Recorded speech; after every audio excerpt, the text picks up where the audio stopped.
ఈ రోజు వీడియోలో మనం రెండు విషయాల గురించి మాట్లాడుకుందాం. అదేంటంటే అసలు ఎప్పుడూ బయటికి రాని కిమ్ మామ జియో పాలిటిక్స్ అంటే ఆమోద దూరంలో ఉండే కిమ్ మామ ఇరాన్కి ఎందుకు సపోర్ట్ చేశాడు, అండ్ ఇప్పుడు ఇరాన్ ఉమాన్ మధ్యలో ఉన్న ఈ హార్మోజ్ స్ట్రైట్ ఆఫ్ హార్మోజ్ అనే రూట్ ఉంది కదా, అది కనుక బ్లాక్ అయితే మనకు పెట్రోల్ ఎక్కడి నుంచి వస్తుంది. సో ఇప్పుడు మనకి ఆల్టర్నేటివ్ రూట్స్ ఏంటి, యాక్చువల్ మనం ఏ దేశం నుంచి ఎంత పర్సెంటేజ్ పెట్రోల్ కొంటున్నాం మనం తెలుసుకుందాం. యాక్చువల్గా ఇండియా రష్యా దగ్గర నుంచి 35 to 40% పెట్రోల్ కొంటుందండి. ఇరాక్ నుంచి 18 to 20% కొంటుంది. సౌదీ అరేబియా నుంచి 15 నుంచి 17% కొంటుంది. యూఏఈ నుంచి 8 నుంచి 10% కొంటుంది.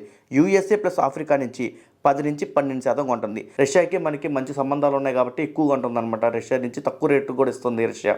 ఇండియా ఉపయోగించే ఆయిల్లో సుమారు 80 నుంచి 85% విదేశాల నుంచి దిగుమతి చేస్తుంది. అందులో 35 నుంచి 50% వరకు హార్మోజ్ రూట్ నుంచే వస్తుంది. అంటే రూట్ పూర్తిగా మూసుకుంటే సప్లై కొంచెం తగ్గుతుంది, షిప్పింగ్ కొంచెం పెరుగుతుంది, పెట్రోల్ డీజిల్ ధర కూడా పెరగచ్చు ఇండియాలో. కానీ ఇక్కడ విషయం ఏంటంటే ఇండియా పూర్తిగా ఇబ్బందుల్లో పడదు. 3 కారణాలు ఉన్నాయి. అందుకు ఏంటంటే ఇప్పుడు ఇండియాకు బిగ్గెస్ట్ సప్లయర్ రష్యా. ఈ రూటు హార్మోజ్ మీద ఆధారపడుతుంది. స్ట్రాటజిక్ గా ఆయిల్ రిజర్వ్స్ ఇండియా దగ్గర దాదాపు 60 నుంచి 70 రోజుల వరకు ఆయిల్ నిల్వ ఉంటాయి. సో అసలు ఎవరికి ఎక్కువ సమస్య వస్తుందంటే హార్మోజ్ క్లోజ్ అయితే ఎక్కువ ఇంపాక్ట్ అయ్యే దేశాలు చైనా, జపాన్, సౌత్ కొరియా. ఈ 3 దేశాలు మాత్రమే మిడిల్ ఈస్ట్ నుంచి ఎక్కువ కొంటుంది. స్ట్రైట్ ఆఫ్ హార్మోజ్ మూసుకుపోతే ఇండియాకు సమస్య ఉంటుంది, కానీ ప్రపంచంలో అత్యంత ఇబ్బంది పడేది మాత్రం ఇండియా అయితే కాదు. ఇప్పుడు ఈ గల్ఫ్ దేశాల నుంచి హార్మోజ్ రూట్ బ్లాక్ అయితే మనకి ఏమైందంటే పెట్రోల్ రావడానికి ఆల్టర్నేటివ్ రూట్ ఏంటంటే ఈస్ట్ వెస్ట్ పైప్ లైన్ ద్వారా ఎనాబ్ రెడ్ సీ పోర్ట్ దగ్గరకు వస్తుంది. రెడ్ సీ తర్వాత ఇండియన్ ఓషన్ తర్వాత ఇండియాకి వచ్చేస్తుంది. అంటే ఈ రూట్ లో కూడా హార్మోజ్ రూట్ తప్పించి రెడ్ సీ ద్వారా చుట్టూ తిరిగి ఇండియాకి వస్తుంది అనమాట. హార్మోజ్ రూట్ మూసుకుపోయినా ఇండియాకి పెట్రోల్ పూర్తిగా ఆగిపోదు.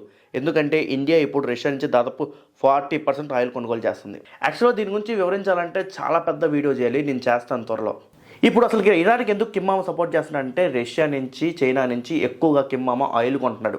అండ్ ఇరాన్ వచ్చేసి డిఫెన్స్లో ఎక్కువగా సపోర్ట్ చేస్తుంది నార్త్ కొరియాకి.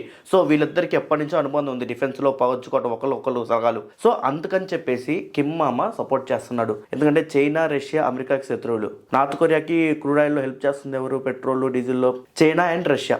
ఇది అసలు మ్యాటర్. అందుకే ఇరాన్కి ఏమైనా జరిగితే నేను ఊరుకుని అన్నాడు. అంటే ఇంత అగ్రెసివ్గా ఏమి నార్త్ కొరియా స్టేట్మెంట్ ఇవ్వలేదండి. సాధారణంగా అన్ని దేశాలు ఇచ్చినట్టే ఇచ్చాయి, బట్ మనం అగ్రెసివ్గా చెప్తున్నాం అనమాట. ఈ వీడియోపై మీ అభిప్రాయాన్ని కామెంట్ బాక్స్లో కామెంట్ చేయండి. మళ్ళీ కలుద్దాం వేరే వీడియోలో.